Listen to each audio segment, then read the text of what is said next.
Hi guys, I'm just looking at my camera, which that seems a little bit wonky. I've not got my tripod, its legs broke. So yeah, welcome to Thursday Talks guys. Got my cup of tea as usual in my little I want you to do my reselling mug. So yeah, we're going to get straight into it. I've recorded this twice already. I've gone off on ramblings and it's been like 25 minutes, so try and keep this under 15 minutes.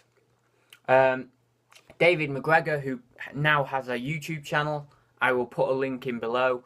He's been a follower of mine for ages, and now I'm a follower of his over on his YouTube channel. So yeah, don't forget to go below and subscribe to him. I think he's been doing videos now for about 2 weeks. And we've got loads more resellers coming into the YouTube community, which is great because it means all of us can now connect to more people, more resellers on a video level, which is really cool. And see them face to face a bit more, or face to face on camera a bit. Well, yeah, you know what I mean. So yeah, we've got like Lewis Robinson, Media Hunter UK, Neil Bowden or Bowden. And yeah, so those three, and then David, of course, as well. So don't forget to check them out. So that's Lewis Robinson, Neil Bowden, and David McGregor, and Media Hunter UK, who is Darren Broadhurst in the reselling group. So if I remember, I'll put all their links below. But yeah, I don't know. I may put all the links below if I find the time, if I remember, etc. But I usually do remember, so hopefully that'll work out okay. Let's get straight into it.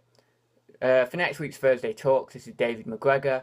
Is there a reason you don't use Hermes and only use raw mail? It seems strange that you have made that decision up until now.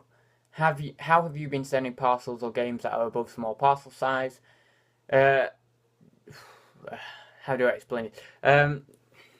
I'm looking into Hermes now. For the tracked element, nothing else. I'm not really bothered. I mean, it's just a bonus that it's a few pence cheaper, but it's more the tracked that I'm worried about. I need to be. I don't send everything tracked at the moment. I send a few things tracked, but I need to be getting into that habit of sending everything tracked. So yeah, I'm looking into that. The reason I haven't been doing it is my mum works part-time Wednesday to Friday, and she has the car then, and I have the car Saturday to Tuesday, although some days not. Some of those days not for, certain circumstances or whatever. But it's like 7 miles away, the Hermes shop. And of course, Wednesday, Thursday, Friday, or Wednesday, Friday, or whichever day to go post office on whichever week, I just go down to the post office and it's just stuck. I mean, since I started, it just stuck and stuck and stuck. And it's only really over the past few weeks that I've been thinking, hang on a minute, is this cost efficient, time efficient, etc. Now, it is hard to get to the Hermes shop because it's on a road where there's cars either side of the road. And I can't park there, or it's very hard to park there. I have to park even further away, which is the local Tesco, which means I'll have to walk about half a mile with my bags, or maybe just shy of half a mile, but around that. So yeah, that's why it's just a bit annoying. Just a bit like, should I, shouldn't I? It's effort, it's time inefficiency. Yes, it's a bit more cost efficient. But I'm looking into it. The other option is just adding the £1.10 on to like a lot of my items, like over a tenner, and just sending my items over a tenner tracked, and the ones under a tenner just risk it, because I've been risking it for months and months and months, not sending them tracked, and I've had all of one person say items not received. So yeah, I don't know. Or I incorporate that into my price, my £1.10, add that on. People will probably still pay it. I send everything over that tenner tracked. The rest under the tenner, I risk it. and just continue using Royal Mail. But again, I'm not sure. Got to look into it further. How have you been sending small parcels or games that are above small parcel size? If they're medium parcel, and I know I can make good money on them, like 20-30 quid, I'll just send them medium parcel, $4.89. Now, if they're over 2 kilograms, I just don't pick them up. Or I pick them up, but I break them down into their constituent parts. Yeah, that's the right word, I think. Yeah, so I break them down into parts. Now, I've been on the wire with a few items where it's been just shy of 2 kilograms.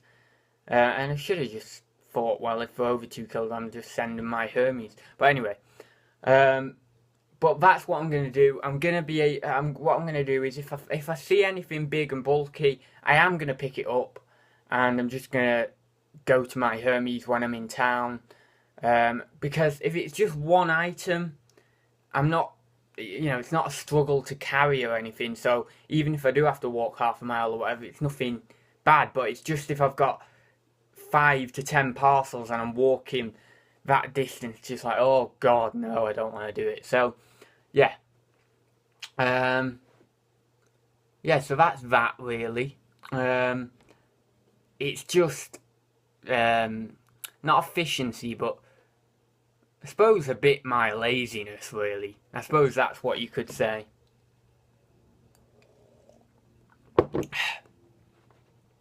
David McGregor, finally a fun question. If they were to make a reselling film of your life, what would it be called, and which famous, he says famous would you play, but I imagine that's famous actor. Or famous actor would you play? Which famous would you... I think I'm going to go off famous actor. If they were... Oh, I know what, yeah. Sorry, I read it wrong. If they were to make a reselling film of your life, what would it be called, and which famous actor would play you? Not would you play. Would play you. I don't know. I like Bryan Cranston, as a lot of people do, from Malcolm in the Middle and Breaking Bad. One of my favourite actors, Rick Mayall, who sadly died, but of course he was one of my favourite actors. Who's the other one I really liked for ages? I don't know. I forgot. Oh, it's some really cool actor. Really, really liked. I don't know. I can't remember. Oh, this annoys me. Really, really good actor. Well, I mean, I don't think he was that well known, but yeah. I don't know, maybe Rowan Atkinson as Mr. Bean may suit me, I don't know. I've always thought I've got a bit of like Mr. Bean in me.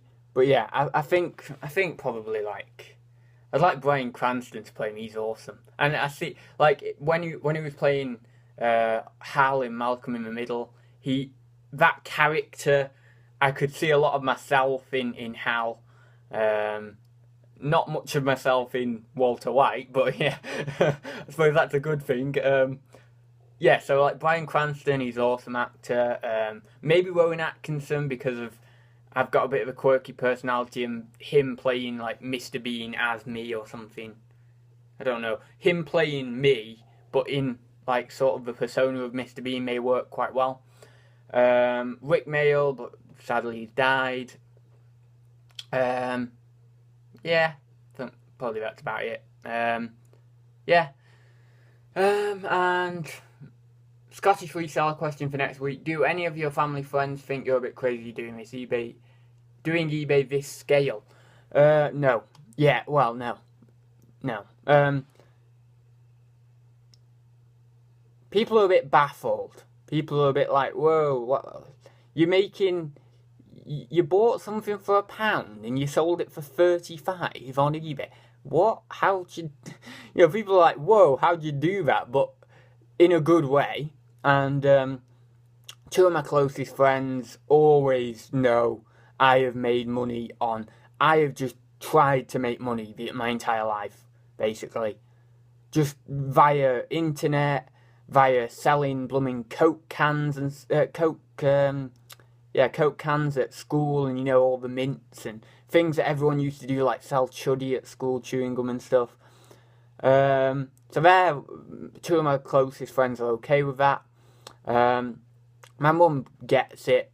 My mum gets it because she does a lot of eBay anyway with clothes and stuff. Not like reselling, but she does a lot of like selling the clothes and then buying other ones to keep, and then sometimes she buys some stuff to resell, but not a lot. What else? Like grandparents, very, very supportive. Both pairs of granddads, both own their own businesses for a long time, so they totally get it. My granddad's big on. I mean, he's quite technical for his age, and he's big on eBay. So yeah, I mean, he's made phenomenal money on eBay. He got a contract with like Robinson's the brewery? I don't know. And they just gave him all their old equipment. Well, not just gave him, but he had to do some woodwork and stuff for them in return because he's a joiner. And then they said, look, take all this backlog of old equipment, and he made thousands off that. Crazy money. And it didn't cost him anything except his time to do the woodwork. So yeah, everyone's really supportive. I don't think anyone said to me, what is it you do? Why are you doing it? You know, does it actually make money? Is it, you know, I mean, everyone's been like, a lot of people, I suppose it's my generation, like, most of the people I hang out with are my age, so they get eBay. They get the fact that you can make a lot of money off it. Whereas a lot of the people in the Facebook group are older, and so their friends are older, and they may not be as technical or whatever, or computer savvy, so they then think, well, what actually is it you're doing? But a lot of people on my generation are just like, yeah, that's awesome. I'd do that if I could, or I want to do that. I've not got my friends into it. I've said to one of my friends, you should do it. You should do it. But he's not bothered. I mean, if I said to him, look, I sell video games or whatever, because I've only just got into video games and he's always been big on that. Or, look, you can sell computer stuff on here because he's got like an amazing PC. If he knew you could, you know, or if he was going down that route, he'd love it. Like just selling old PC parts and stuff on eBay, he'd love that. But I just can't get him into it. And my other friend's training to become a doctor, so he has like no time. So, of course, like, you know, I'm not going to get him into it, and I wouldn't want to force people into it. I just want to tell them, like, get across that it is so good and you can make some extra money. I'm not trying to force anyone into a career path. I just think they'd love it so much that, you know, even just to do it on a small scale would be cool. But yeah, that's it. That's all my questions. I do have another question from another commenter. I think it's Jordan, somebody. I don't know, I forgot. But he asks about how to write a good eBay description, and I'm going to do a separate video for him on that. I may do it on the screen share, or I may just tell you what to write. I'm not that professional in my descriptions anyway. But yeah, we'll keep this short, nice, short and sweet. I've already recorded this twice, so I just want a break. My head's spinning. I've been talking for over half an hour collectively on all the videos. So yeah, I will see you in my next video. If you enjoyed this video, give it a thumbs up, and don't forget to check out my links below, and those other resellers if I do put a link in below. And don't forget, if you haven't already, put a question below for next week. I do appreciate everyone who puts the questions in. If you really need a question answering, I'll do my best to answer it every week, as a lot of you are probably aware. So if you put anything below, I'll do my research in the week and over the weekend, and I'll come back to you with an answer on Thursday. I really don't mind doing that.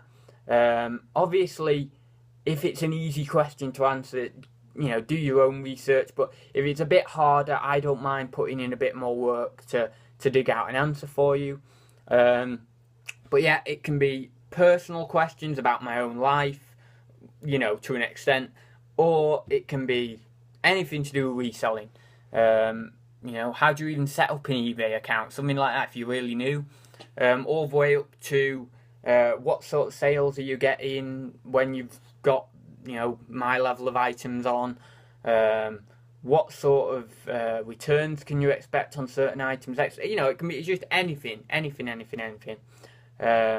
What are the items I enjoy selling? You know, I do not mind. You just drop all those questions below. I love answering them. I really enjoy this segment. And I know a lot of you guys do too, and I will continue to do it. And I think in about 20 videos time, I'll be hitting my 100th video. 100th? Yeah, 100th video. Video 100. Video 100. So I'll try and do something special for that. What I may do is like a proper mix-up, like a 25-minute mix-up, throwing in like a bit of charity shop filming, picking, haul, sales update, maybe even a mini Thursday talk, you know, just everything. Just throw it in and see what comes out, and I'm sure something good will come out. So yeah, stick around for that. That'll probably be, depending on how many videos I upload over the coming weeks, I think I estimated it'll be in about 5 to 6 weeks, that video. So yeah, stick around for that one. That should be really good. I'm going to try and put a lot of effort into that one. And we're on 16 minutes, so I'll stop it there. See you soon, guys, and I hope you enjoyed the video.